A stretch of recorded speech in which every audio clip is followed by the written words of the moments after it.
Hi beautiful queen, welcome back to my channel guys. I'm making a quick snack guys. I have onions, garlic, a little bit some oil and salt.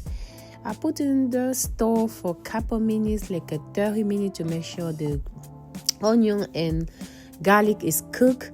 And right now I have butter and some spice. I put some hot spice on it, and right now the is done. The garlic is ready. The onion is ready.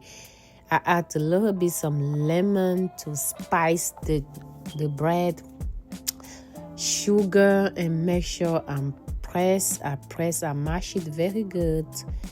You see, mash it very good. I have the bread here. I'm cutting the bread because I don't want to eat all the bread. Making on half bread.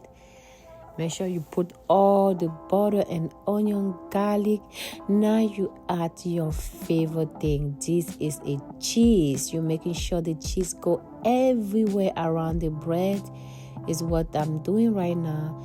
And put in the stove for a couple minutes. Now it's ready. I'm adding a little bit some honey to kick a little bit some sweetness on it. Kicking some honey. Guys, this snack is good for you when you relax, enjoy with the movie. Thank you.